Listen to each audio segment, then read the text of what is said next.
London, December 2016. The air outside Earls Court Exhibition Centre hung heavy with winter fog, turning the streetlights into diffuse, glowing orbs that seemed to float, untethered, in the darkness. Inside, the atmosphere carried its own weight.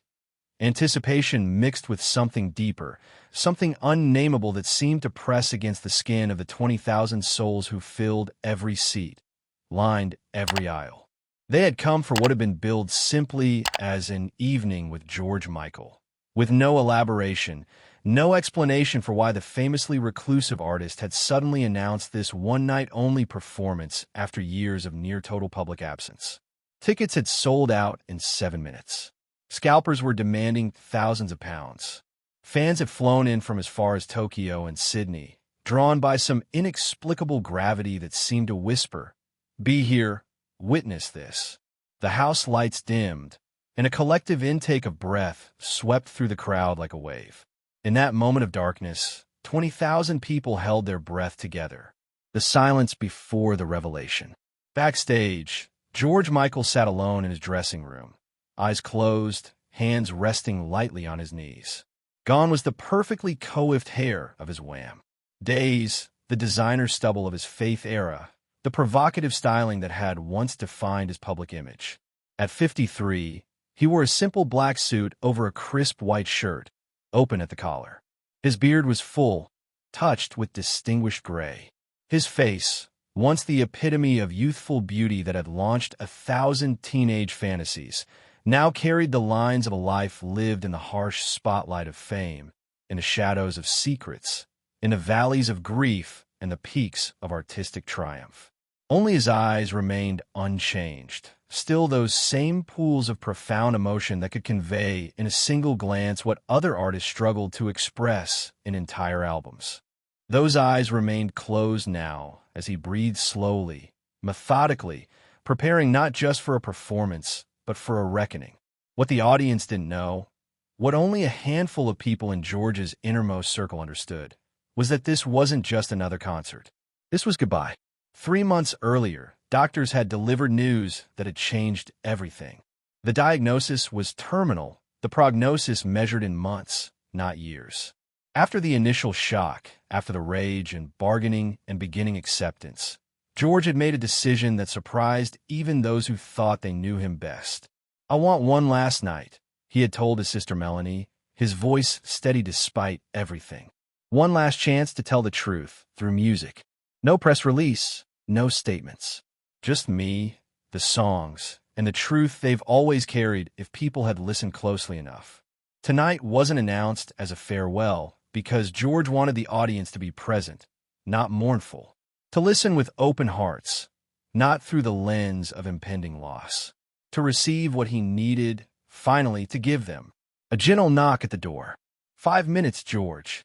His longtime manager's voice carried decades of shared history, of battles fought together against record labels, tabloids, and George's own demons.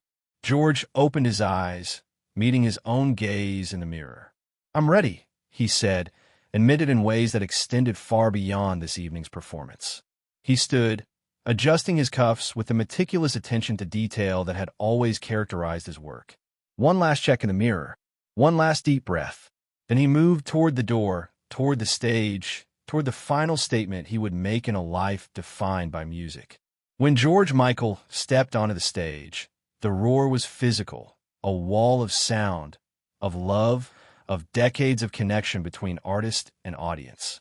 He stood motionless in the single spotlight, absorbing it, letting it wash over him like baptism.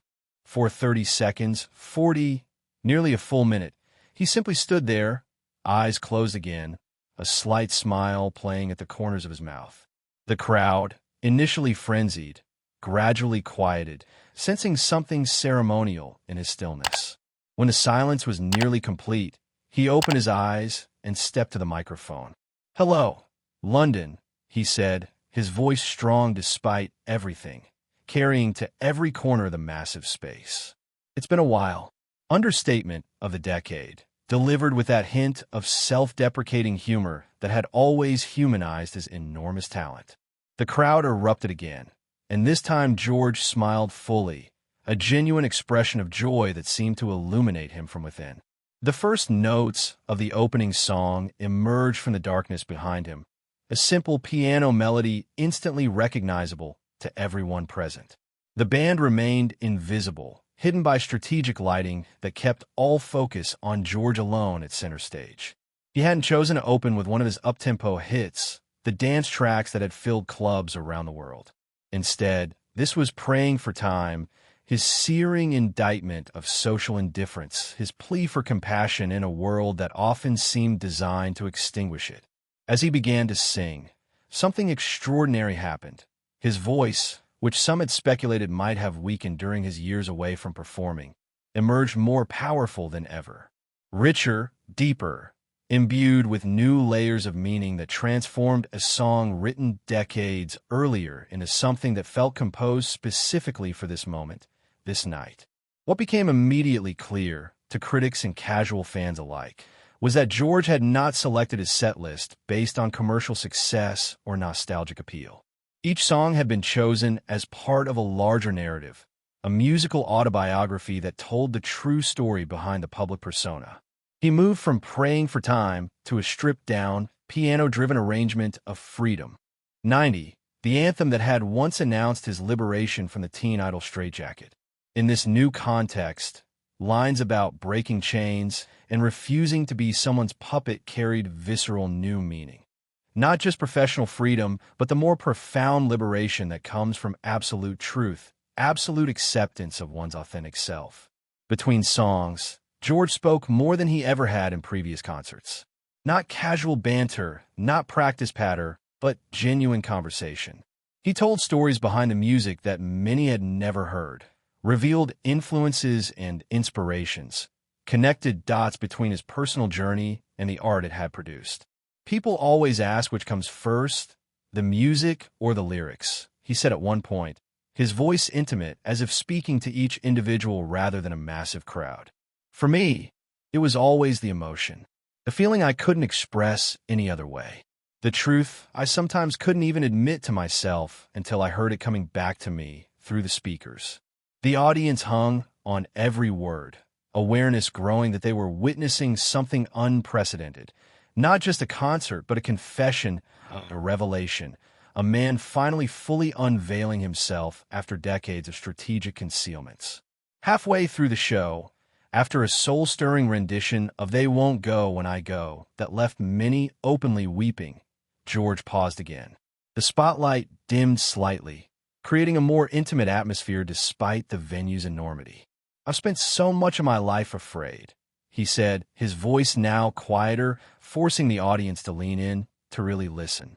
Afraid of judgment, afraid of rejection, afraid the world couldn't love the real me. He smiled, a small private expression. What a waste of time that was. A ripple moved through the crowd. Recognition, empathy, their own remembered fears reflected back. Tonight, he continued, is about truth. My truth. Finally, without apology, without shame, without fear. The lights dimmed further until just a soft blue glow illuminated him, creating the illusion that he was floating in the darkness, a voice emerging from the void. When the music began again, it wasn't one of his own compositions, but a cover. The opening notes of Brother, Can You Spare a Dime? The Great Depression anthem that had become symbolic of economic injustice and human dignity in the face of systemic failure. George's interpretation was revelatory, connecting the historical piece to contemporary struggles, to his own battles against an industry that had simultaneously elevated and exploited him. His voice carried rage, sorrow, and ultimately transcendent compassion that transformed the protest song into a universal human plea for recognition. As the final note faded, he remained motionless, head bowed, the silence extending until it became almost uncomfortable. Then, without looking up, he spoke again. We're all just asking to be seen, aren't we? To be known. To have someone say, I see you, exactly as you are, and you are enough. It was at this moment that something unexpected happened. George looked up, scanning the audience as if searching for someone specific. His eyes settled on a section to the right of the stage, and a small, genuine smile transformed his face.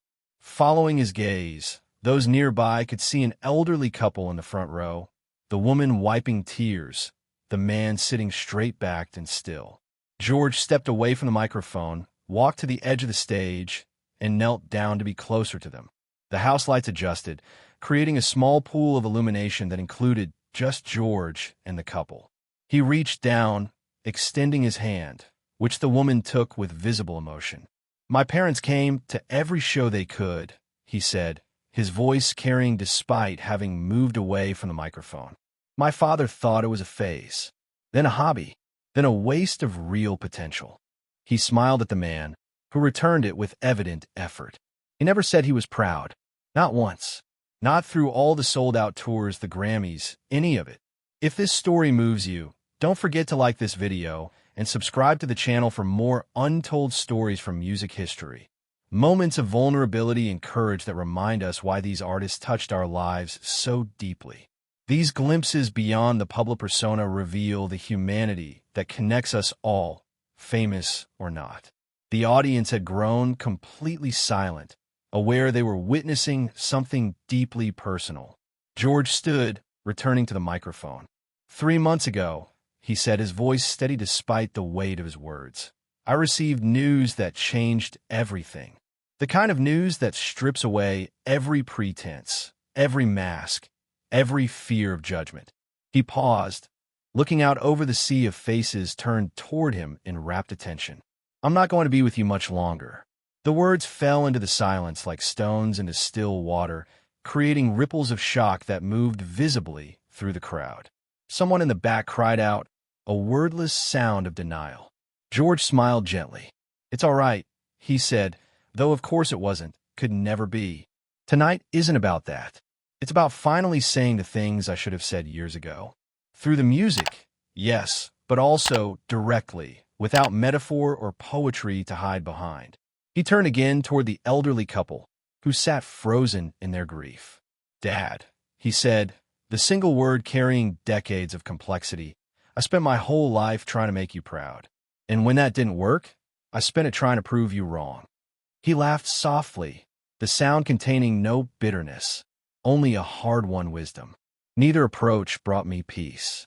So tonight, I'm not performing for your approval or your regret.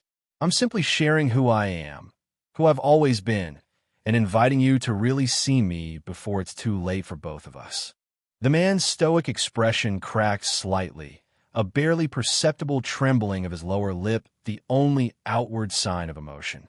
But he nodded once, a gesture small in execution but monumental in meaning. When George turned back to the full audience, something had shifted in his demeanor, a weight lifted, a door unlocked.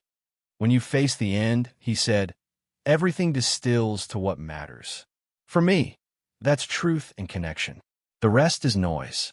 He nodded to the band, hidden in the darkness behind him, and they began the opening of Jesus to a Child, the devastating tribute George had written to his first love, Anselmo Feleppa, who had died of an AIDS-related illness in 1993.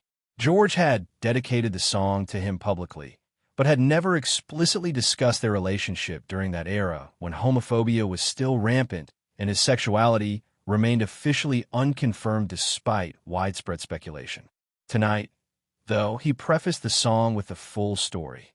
Their meeting in Rio, their instant connection, the too brief period of genuine happiness, the horror of Anselmo's diagnosis in an era when it was effectively a death sentence, and the profound grief that had nearly destroyed George afterward.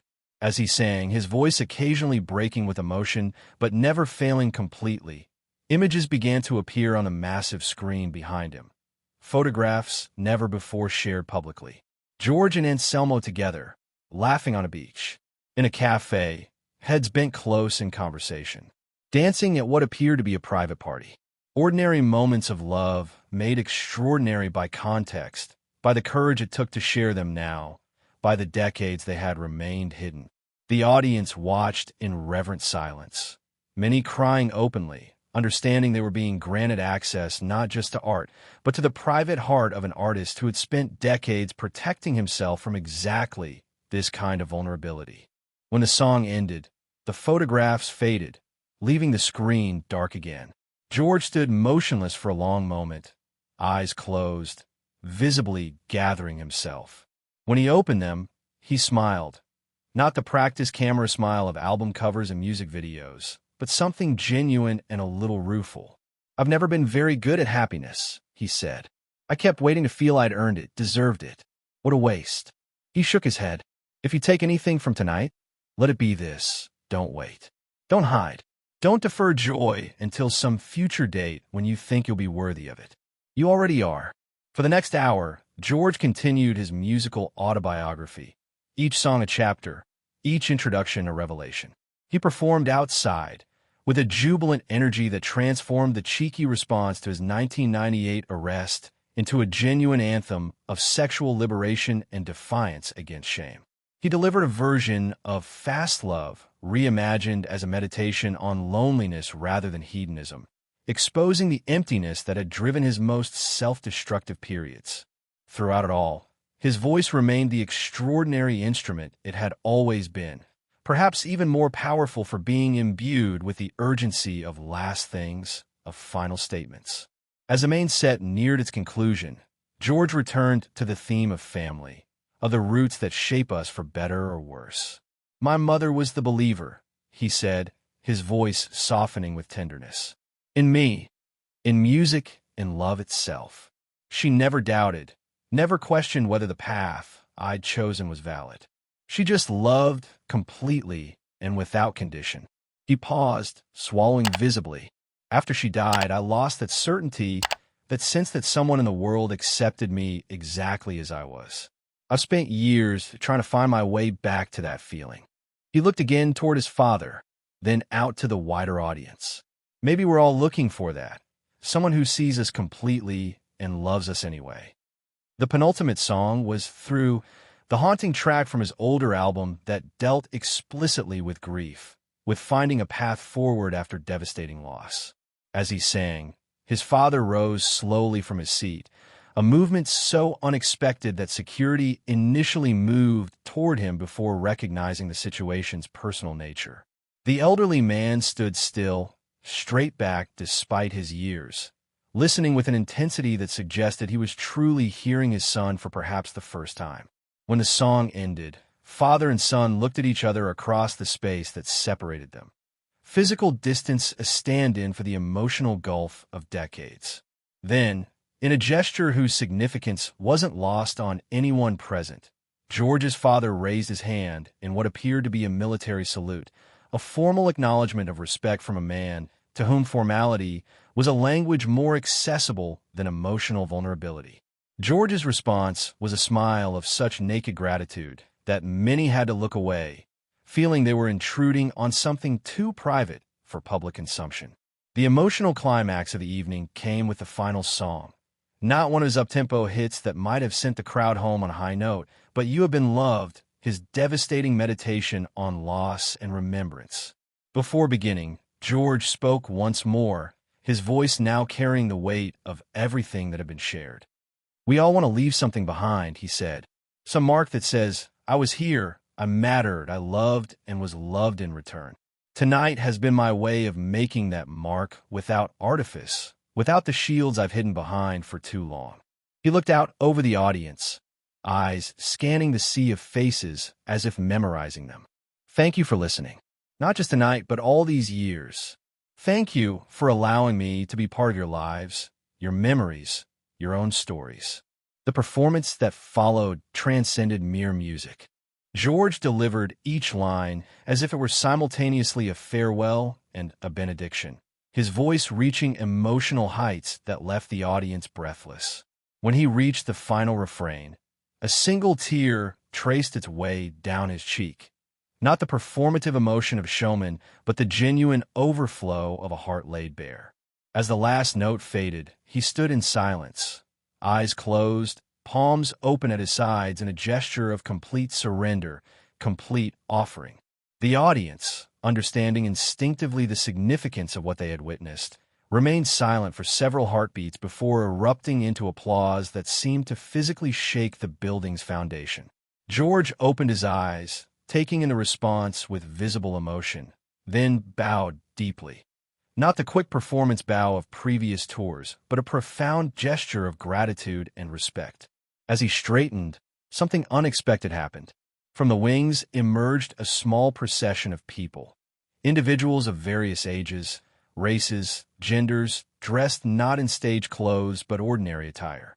They formed a semicircle behind George, who turned to acknowledge them with a warm smile.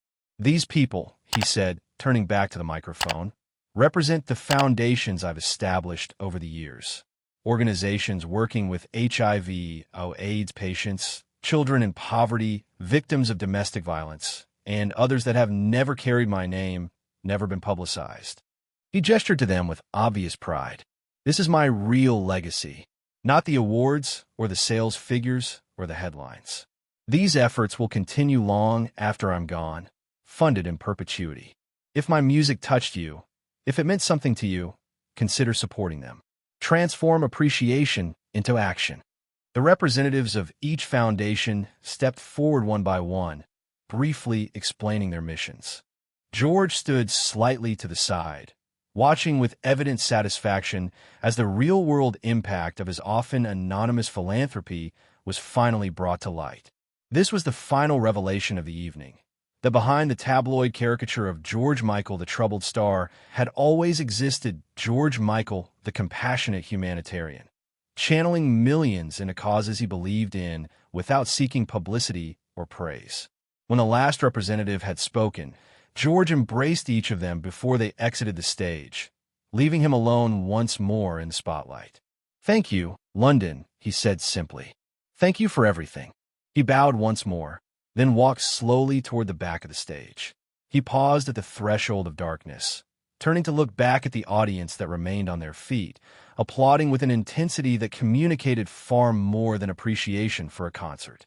This was gratitude for decades of music that had shaped lives, for the courage of complete honesty, for the gift of witnessing an artist's final, most authentic statement.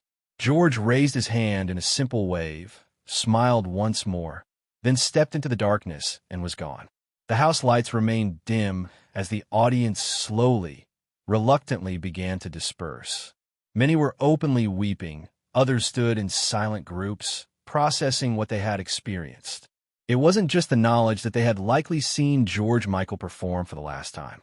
It was the profound intimacy of the evening, the sense that they had been granted access not to a performance, but to a person finally fully revealed. As they filed out into the London night, the fog had lifted, revealing a sky brilliant with stars. More than one person paused to look up, finding in that vastness a context for the evening's revelations about mortality, truth, and the brief, precious opportunity to fully express our authentic selves before we return to stardust. 3 days later, on Christmas morning, news broke that George Michael had passed away peacefully at his home in Goring-on-Thames. The world erupted in grief and tribute. Major news outlets interrupted their holiday programming, and spontaneous memorials appeared outside his homes and former residences. What no one outside his inner circle knew was that his final concert had been planned with full awareness of his impending death, designed specifically as a farewell on his own terms, an opportunity to reveal truths long hidden and to ensure his legacy would be defined by his own voice rather than the narratives others had constructed around him. In the days and weeks that followed, as the full extent of his previously anonymous charitable work became known, as stories emerged from individuals whose lives he had transformed through unpublicized acts of generosity, the public image of George Michael underwent a profound transformation. The tabloid caricature gave way to a more complex, more human, and ultimately more inspiring truth. If this video has touched you, if it has reminded you of music's power to communicate truths too profound for ordinary language, please like and subscribe. Share it with someone who understands that our most authentic legacy isn't measured in fame or fortune, but in the courage to be fully ourselves, in the connections we forge, in the good we do without expectation of recognition. And remember that in a world that often rewards artifice and performance, The most revolutionary act can be simple honesty. The gift of allowing ourselves to be fully seen, fully known, before our brief moment on this stage comes to its inevitable end. Years later, in a small memorial garden established near George's final home, a bench bears a simple bronze plaque with words taken from his own lyrics. "You'll never be half of what you'd like to be." Visitors often mistake it for a pessimistic statement, a strange choice for a memorial. But those who truly knew George's music understand the full context, that the line continues, "But you're twice the man that others are."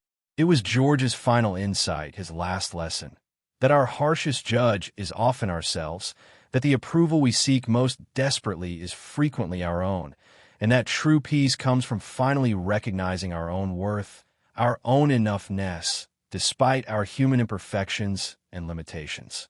On quiet evenings, locals sometimes report seeing an elderly man sitting alone on that bench, straight-backed despite his years, his weathered hand occasionally reaching out to touch the engraved words. A father's belated pilgrimage of understanding, a private reconciliation with a son whose final act of courage was to speak his truth without fear, without apology, without regret.